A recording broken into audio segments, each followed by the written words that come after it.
భాష విషయానికి వస్తే సంతోషం గుర్తించిండు మొదటిసారి.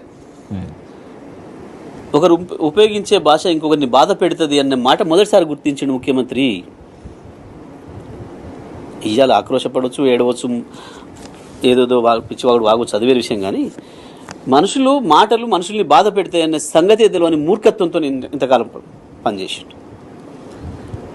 మనుషులకు ఒక స్థాయి ఉంటుందని, తప్పకుండా ఆ స్థాయికి పోయినప్పుడు దానికి తగ్గట్టుగా మాట్లాడాలని, దానికి తగ్గట్టుగా మాట్లాడకపోతే, ప్రవర్తించకపోతే కింది నుంచి అంతకంటే ఎక్కువ రియాక్షన్ వస్తుందని, యాక్షన్కు రియాక్షన్ ఉంటుందని సోయి లేకుండా ప్రవర్తించాడు.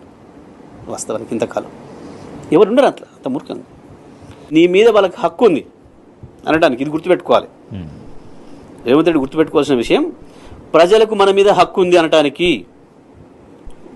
పబ్లిక్లో నిలబడితే ఏమైనా అంటాం అనే మాట శ్రీసి చెప్పిండు. పబ్లిక్లో నిలబడితే ఏమంటాం, ప్రైవేట్గా ఉంటే నీ బతుకు నీది అంతే. కానీ ఒక్కసారి పబ్లిక్లోకి వచ్చి నిలబడిన తర్వాత, ఓటు వేయమని చెప్పి బిచ్చమెత్తుకున్న తర్వాత తప్పకుండా ప్రజల ఆస్తి అయిపోతాం. మనం ప్రజలకు హక్కు ఉంది, మనం విమర్శించే హక్కు ఉంటుంది తప్పకుండా. నువ్వు నన్ను పొగిడితే ఏం లేదు, కానీ నన్ను తేగిడితే మాత్రం నీ తోలు తీస్తా, నీ బట్టలు ఇస్తా, ఇటువంటి మానుకోవాలి. ఎప్పటికైనా ఆ తెలివితో ఒక మాటలు ఇవాళ ప్రజలు నేనేదో అంటున్నారు అని నువ్వేదైతే బాధపడుతున్నావో, నువ్వేదైతే అవుతుందో, నువ్వు అన్న మాటలకు అవతల వాళ్ళు కూడా అట్లా బాధపడి ఉంటారు అనే విషయం కూడా నీకు తెలవాలి.